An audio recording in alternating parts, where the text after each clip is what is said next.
Oh, whoa, whoa, whoa, look at that. Ooh, doggy, that is a high white animal, right? This little girl didn't give us any babies this year. Ooh.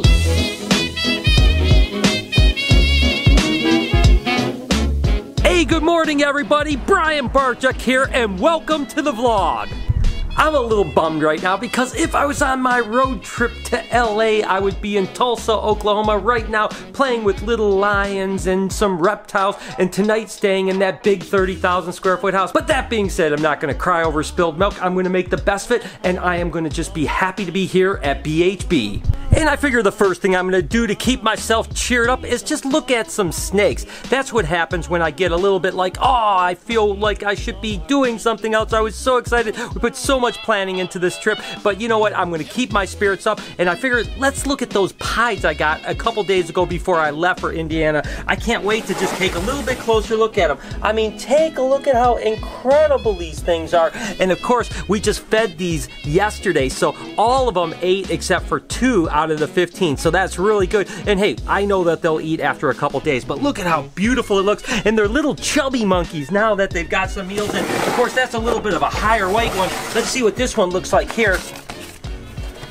And of course, this one's got a little less white on it. Oh my gosh, though, they are so adorable. After the travel, sometimes the brightness of an animal will be a little bit stressed, so it's not quite as poppy, you know what I mean? So it's always good to look at animals after they've been set up for a couple days because they just look so much better. I mean, take a look at this one here. This is another one that I really like because look at how it's got tons of pattern on the front end, but then the back end is all white. I mean, that is just absolutely gorgeous. I tell you what, there is nothing like a pie. And I keep saying this every time I talk about pies, but they are just so incredible.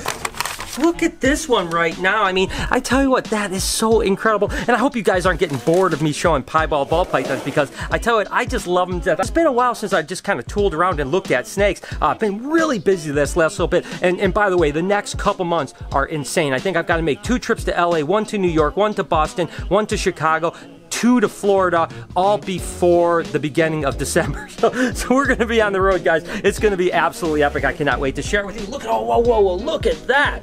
Ooh, doggy, that is a high white animal right there. I mean, that's an 85%er. Look at no pattern on the back end, and just, woo, he's a little pistol. Look at him just biting away at that. That thing is absolutely incredible. So I am super excited that I at least get to spend my time around these animals, and that's one of the things that I'm always talking about. As much as I love to travel, I'm always conflicted because I love being here. I love being with my family and my animals, and sometimes it's hard to decide what to do.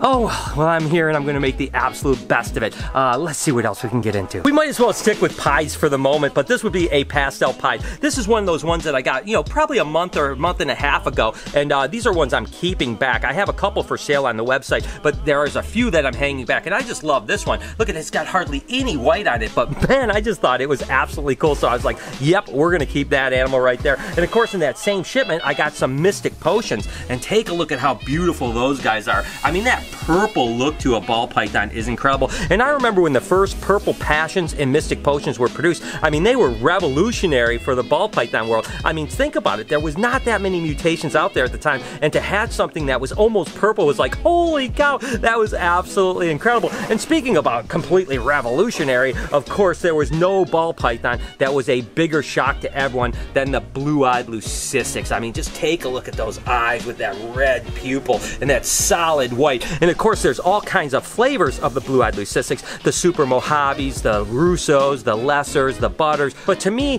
the lesser Mojave stuff is the best. So whenever you have at least one of the parents as a lesser, you get that purest white animal that has hardly any color whatsoever. And again, you can put these guys under black lights to see if they have any pattern. So if this is, let's say, a blue-eyed leucistic pinstripe, you could put it under a black light and actually see the pinstripe pattern. So, all right, that's enough of ball pythons. Let's go find something else to look at. Well, as most of you know, first thing you do when you're gonna feed baby snakes is thaw out the food they're gonna eat, which is baby mice, pinky mice. So I have a bucket full of pinkies that I have thawed, and now I am going to dump them on the cart.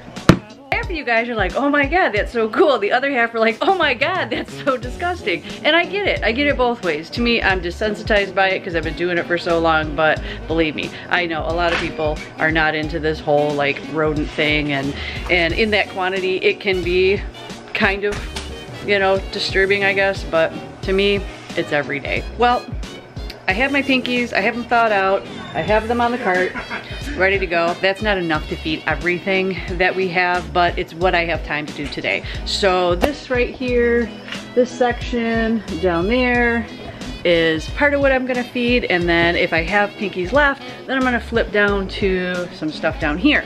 So that's where I am, that's what we're gonna do. Let's feed some baby snakes. Well, there you go. Like I said, I did have a little bit more that I needed to feed those rows, which is fine because I have a ton more things that need to eat. So I'm gonna finish up what I have left going down this row, feeding the leftover corns I have here. You know, this is a snake that I haven't really shown in a long time, and I don't get nearly enough carpet pythons in the vlog because, you know, listen, when I first started breeding reptiles way back when I was 17, 18 years old, I was a colubrid guy, so I was really into corn snakes. I had big pythons, but one of the snakes that I was really excited about was carpet pythons. And believe it or not, we were the second people in the United States to breed jungle carpets way back in the day, so these guys have always been near and dear to my heart. And at one time I had a really large collection of carpets, and then I kind of got away from it, and really the carpet python world kind of exploded over the last 10 or 12 years with all kinds of different colors, albinos and granites and zebras, and the list goes on, and I kind of missed the boat. I just didn't ride that wave, and I'm not really in it like I used to for the commercial side of breeding, so I don't see myself like gearing up to try to produce a bunch of high-end mutation, you know, carpet pythons or whatever the case may be, but that doesn't mean that I don't want to get some really beautiful animals, so I could certainly see myself adding to my carpet python collection. Again, I'm not going to go crazy with carpet pythons, but I do certainly love them, and I think they're absolutely amazing, and some of the color morphs out there now are absolutely stunning. Sticking with an Australian python, the last couple times I showed you guys Woma pythons, they were kind of eating people. and the truth is we have a couple adult womas that are really food aggressive. I mean, when you take them out, they just think like, I can eat you. And it's really funny when you have a snake like a woma python that is typically, you know, 5, maybe 6 foot long. I'm telling you what, they have the mentality when they clamp onto your hand, they truly think like, I'm gonna eat this hand. I mean, I really think they do. But the truth is a lot of womas are absolutely gorgeous. I mean, look at this little guy here. He is so beautiful. It's actually a she. She is incredible, and I hope that we have some babies from her this year. I mean, just look at how placid and calm. I always say that Woma pythons are one of the calmest snakes that I've ever worked with. That's why it's kind of funny when you get one that's just so food aggressive and it just wants to eat you. But I don't want you guys to think like all Woma pythons are mean, because it's to the contrary. I only have 1 or 2 that are a little bit food aggressive. All the rest of the Womas that I have and have worked with have been puppy dog tamed, just like this little girl here. You know, guys, I have brought you along on an entire breeding season from start to finish here in 2017, and you guys know one thing by now is that there are ups and downs. There's amazing triumphs and complete failures, and as I was just looking through animals, kind of keeping my spirits up, I found something that was a little bit of a bummer. This, of course, is a rough scale sand boa, and we showed you a litter of rough scale sand boas just a couple weeks ago. Little babies that look just like the mama. Well, this is not exactly a triumphant moment in the sand boa breeding realm for BHB and Brian Barczyk, and that's because these little things right here, you guys know what that is, right? That is an infertile ova, which means that this was supposed to be a baby, and it's not a baby, it's a little nasty egg. And we can see that it looks like there's a handful of them here. 1, 2, and I really don't see any babies at all.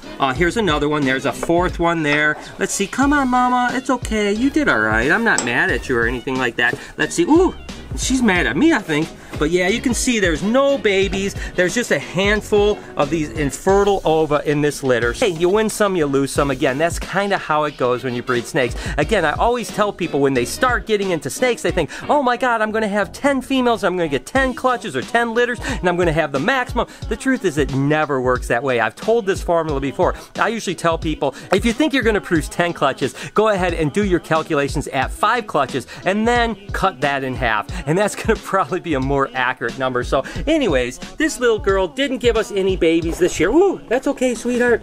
But she did give us a little ova, so we're gonna go ahead and clean her up, and we'll get her ready for next year. You know, I definitely don't give corn snakes enough love on the vlog. You know, that's kind of the thing I started out with. I mean, one of the first snakes I ever kept. I definitely want to show you a couple cool animals here. This is a hypo sun-kissed motley corn snake. The sun-kissed, motley, and hypo are all recessive mutations, so this is actually a triple mutation right here. And here's another variant on the hypo sun-kissed. This would actually be a stripe corn. Again, all three are recessive mutation. What's interesting is the stripe mutation and the motley mutation is actually allelic. So when you breed a stripe and a motley together, you'll get things like cube corns and stripe corns and all kinds of other stuff. But look at how cool that is. And finally, since we showed some Samboas downstairs and you guys are always asking to see Samboas, take a look at this animal here. This is a striped Kenyan Samboa. And really the stripe came from like a cross between a Rafuscans and a Kenyan. But this is actually like 7/8 Kenyan. So you can really tell the Rafuscans doesn't have that orange that the Kenyan has. So it's really looking good. I really need to get some more Samboas because I just love them to death. And I have a ton of them, but I think I need more if that makes any sense. Alright guys, so I am going to actually end the vlog here because I'm not going to lie to you. I'm a little bit emotionally flat today compared to normal. I tell you, when you gear up for a really big trip and you plan for it and you're excited about it and the night before it kind of all falls apart, it's a little bit deflating, if you know what I mean.